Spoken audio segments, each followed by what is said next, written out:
Well, welcome to the 700 Club, and thanks so much for joining with us. President Biden is finally traveling to the southern border. Sunday, he's going to El Paso, Texas, to meet with people on the front line. Well, the president also announced a major shift in immigration policy. He's expanding legal immigration and sending a clear message to illegals: do not just show up at the border. Abigail Robertson has the story. The Biden administration plans to allow up to 30,000 migrants per month to enter the United States legally, while cracking down on those who cross illegally.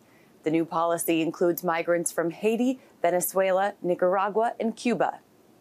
Do not just show up at the border.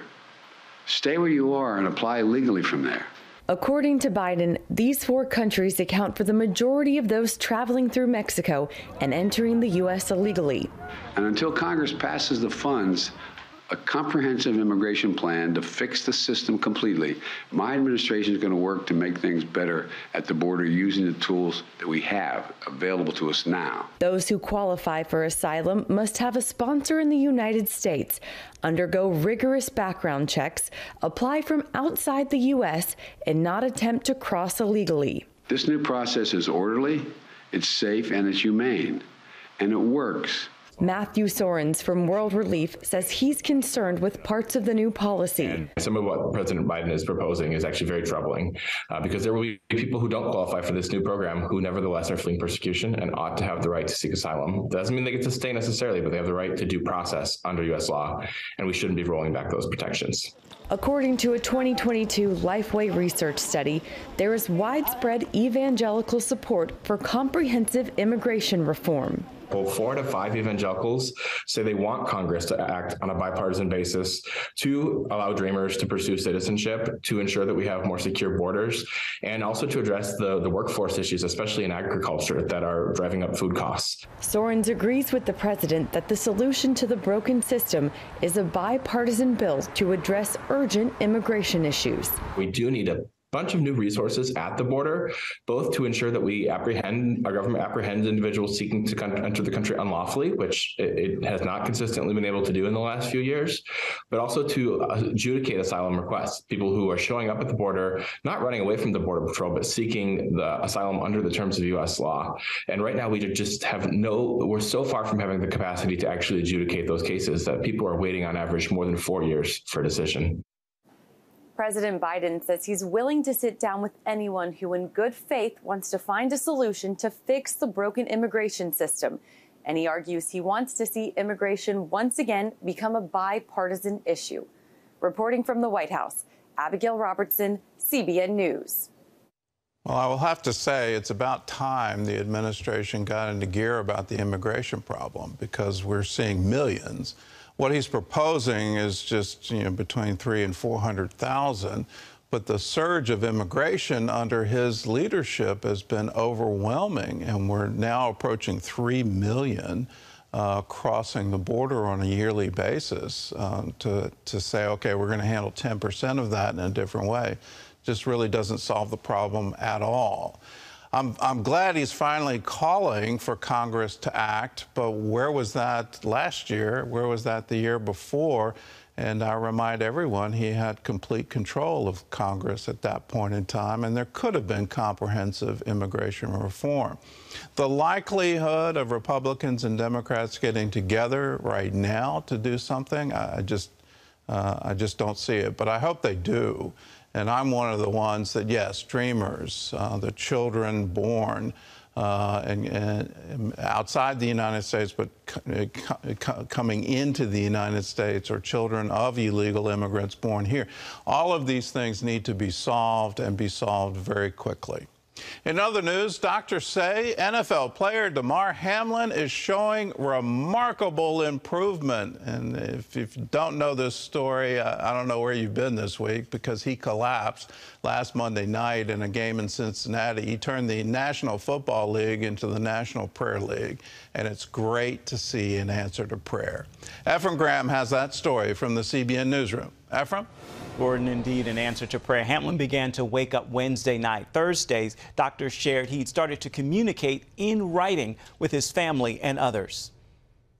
first question that he wrote when he started to awaken was did we win? Yes, Damar, you won. You've won the game of life. It's not only that the lights are on, we know that he's home, and that it appears that all the cylinders are firing.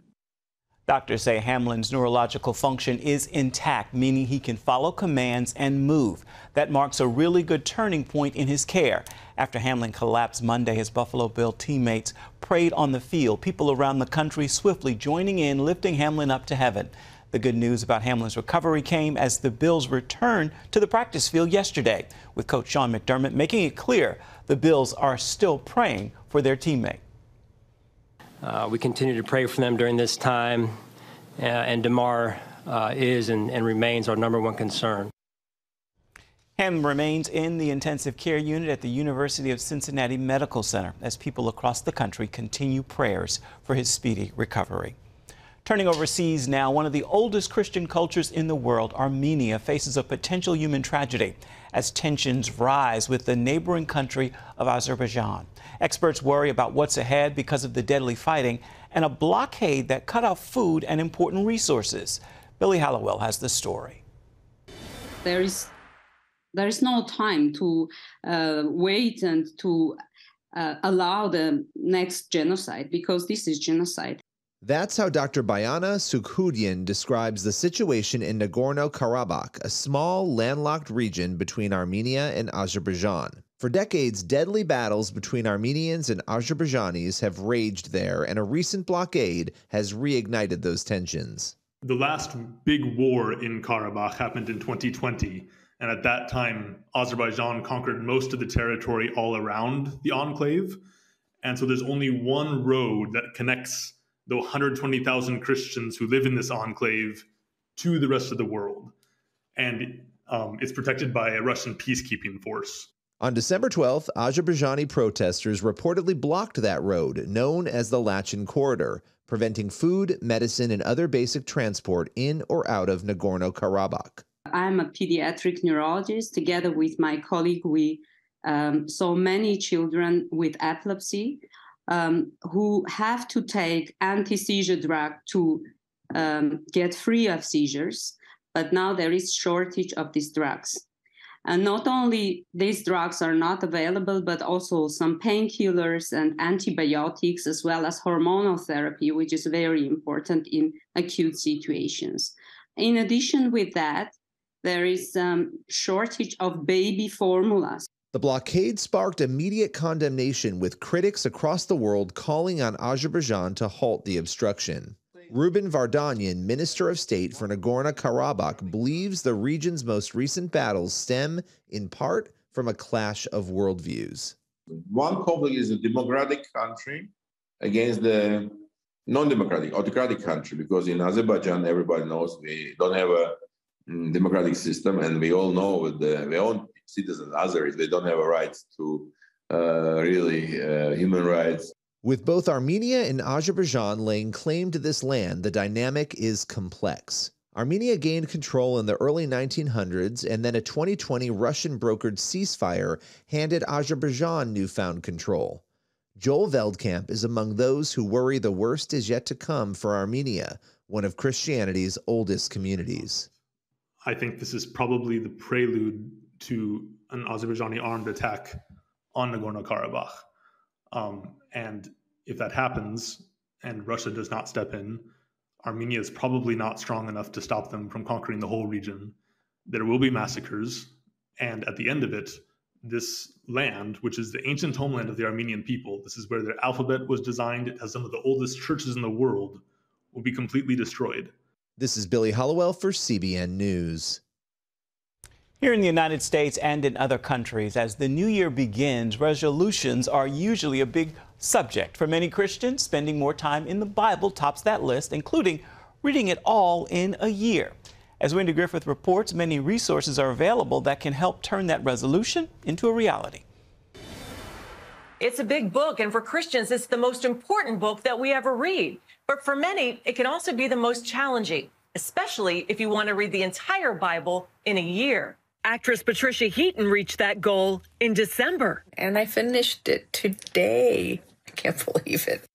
I had 2 pages that I checked off all the time, and this is the second page. And as you can see, it's hanging on by a piece of tiny thread of paper. I just went through and kept checking off every day. You know, some days were just revelatory. I saw things I had never seen before. And some days were kind of a slog, mostly Old Testament stuff. Known for her TV roles in Everybody Loves Raymond and The Middle, Heaton used a reading plan from the Gospel Coalition to help her with her goal. At CBN, we make it easy as well. Just go to cbn.com, click the Faith tab, and subscribe to Read Through the Bible in a Year. Each day, you'll receive selections from the Old and New Testament delivered straight to your email. You can also download the CBN Devotional Bible app for a plan to read the entire Bible in a year. Some may wonder why so few Christians have read the entire Bible, all 66 books, from Genesis to Revelation. Dr. Corney Becker, Dean of Divinity at Regent University, says, So I often think we are a little bit intimidated by the history sections as well as the law sections within the Old Testament. But once we discover that it is life-giving to read all of God's Word, to get the wisdom of the entire text, not only does it become doable, easy, but it becomes delightful. Dr. Becker should know. He's read through the Bible 25 times and makes it a yearly discipline. What are the benefits of reading the Bible from Genesis to Revelation straight through? So there's an extraordinary text in Psalms 19 that describes the benefits of meditating on God's Word on a daily basis. And listen to what it says. The law of the law is perfect, reviving the soul. Isn't that something that we need? Secondly, it says the testimony of the Lord is sure, making wise the simple. Man, do I need wisdom? I need wisdom on a daily basis. Then it goes on, it says the precepts of the Lord are right, rejoicing the heart. And then lastly, it says the commandment of the Lord is pure, enlightening the eyes, opens our eyes to see what is ultimately true. So if you've always wanted to read through the Bible in a year but haven't had the time, you might be surprised to know that it only takes an average of 15 to 30 minutes a day, 5 days a week, to read through the entire Bible in a year. And who knows, once you've done it, reading the Bible through may become a yearly habit. I highly recommend it. Wendy Griffith, CBN News. Solution 2 years ago, but worth doing again. Gordon? All right. Well, it's worth doing. And when you do it, and when you do it and say, okay, I'm going to attempt it, and not just attempt it, but actually do it on a daily basis, it does change your life. You start to see things that you hadn't seen before. You start to see patterns you hadn't seen before. I was talking to a dear friend just yesterday who had just gone through the Gospel of John, and they were amazed that, you know, the things that sort of popped up, the repeating patterns when you say, I'm going to read through and I'm going to read through it in sequence. It's wonderful what happens. And then you start to see some patterns. And for me, it was forever getting through Leviticus. It was forever getting through Numbers, and then all the genealogies. And then my eyes got open to the theology of the genealogies, how you could see God working through the generations. It's wonderfully inspiring. So I'm not asking you to do what Dr. Becker does and say, I'm going to read through the Bible 25 times in my life. No, I'm not asking for that. I'm saying if you would like to sign up for our Read Through the Bible in a Year program, and this is going to be really simple, in your email inbox every day will be a reminder with the passage, a link to the passages for that day. And so it'll take you 15 minutes a day. That's all I'm asking for.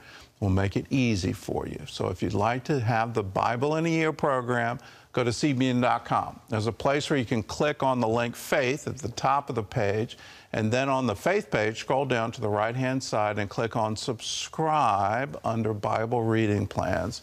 And you, this time, next year, will be able to be like Patricia Heaton and say, I did it. Yeah, it's actually a goal of mine this year. My best friend gave me, shout out to you, Brittany, if you're watching. She gave me it's a Bible specifically geared for women, and it's the Bible through the year. So page 1 is January 1, and it gives you a portion of Genesis, and then it gives you a portion of the New Testament, which is Matthew, and then the Psalms and Proverbs. So it kind of organizes it for you. Yeah. And yeah, it's a good And goal. when we're done all this, I'll recommend reading through the Torah cycles.